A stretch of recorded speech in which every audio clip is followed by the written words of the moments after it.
Hello, good morning to all. Here I'm starting with Unit 1, which is colloidal dispersion. In uh, in the syllabus, there have 5 units. They're having 5 units like number five, unit number 5 was drug stability, which is covered by HOD, and unit 4 micrometrics covered by me, and the previous unit 3, which is coarse dispersion, that has also covered, and unit 2, which was rheology, that is also complete. The rest of the part is colloidal dispersion. So now I am starting with colloidal dispersion, colloids. So at first we have to know that what is a dispersed system. Dispersed system consists of particulate matter that is a dispersed phase and distributed throughout a continuous phase, that is dispersion medium. Okay, so dispersion is a system in which distributed particles of one material are dispersed in a continuous phase of another material. The two phases may be the same or a different state of matter. Okay, they are classified according to their particle diameter of the dispersed material.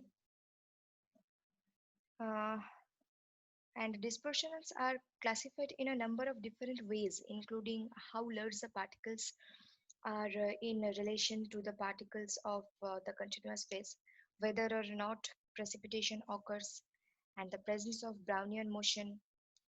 In general, dispersions of particles sufficiently large for sedimentation that are called suspensions, while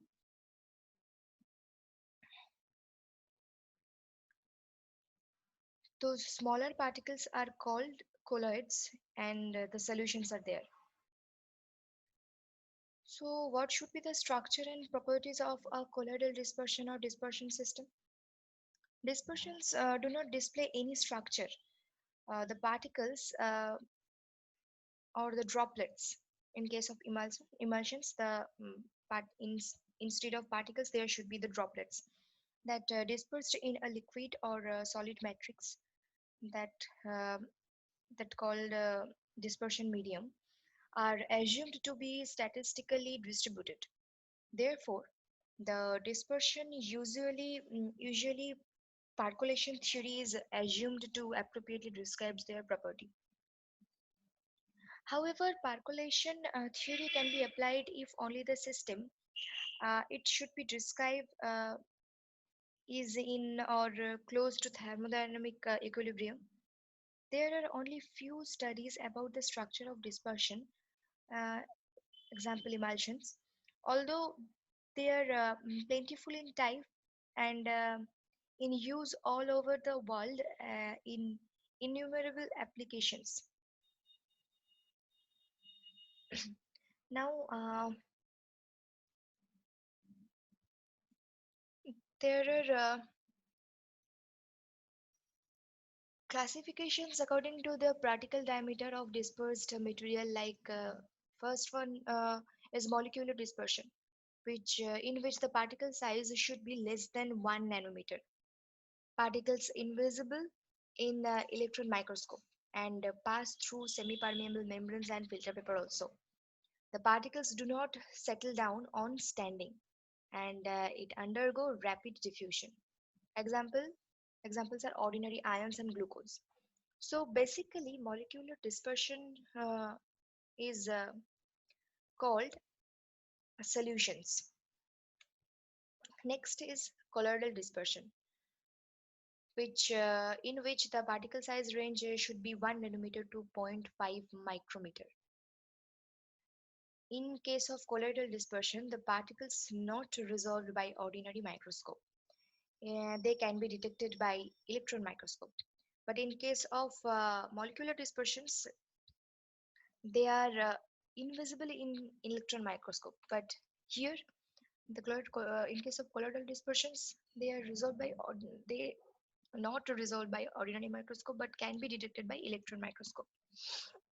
and they pass through filter paper but not pass through the semi-permeable membrane, and particles made to settle by centrifugation and diffuse very slowly.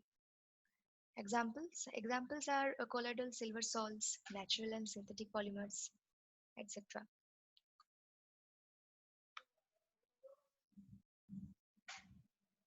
See here classification based on their size. First, molecular dispersion, which size range is less than 1 nanometer. Examples oxygen gas, ordinary ions, glucose, etc. And in case of colloidal dispersion, 1 nanometer to zero point 0.5 micrometer. The examples are silver salts, naturals and synthetic polymers, lattices, etc.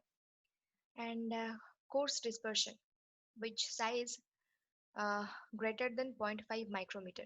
Examples are pharmaceutical emulsions, dispersions, red blood cells, sands.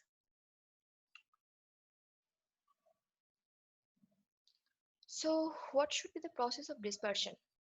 Dispersion is a process by which, in case of solid dispersing in a liquid, agglomerated particles are separated from each other, and a new interface between the inner surface of the liquid dispersion medium and the surface of the dispersed particle is generated. This process is facilitated by molecular diffusion and convection. With respect to molecular diffusion, dispersion occurs as a result in an unequal concentration of the introduced material throughout the bulk medium. So, when the dispersed material is first introduced into the bulk medium, the region at which it is introduced then has a higher concentration of that material than any other point in the bulk. This unequal distribution results in a concentration gradient that drives the dispersion of particles in the medium so that the concentration is constant across the entire bulk.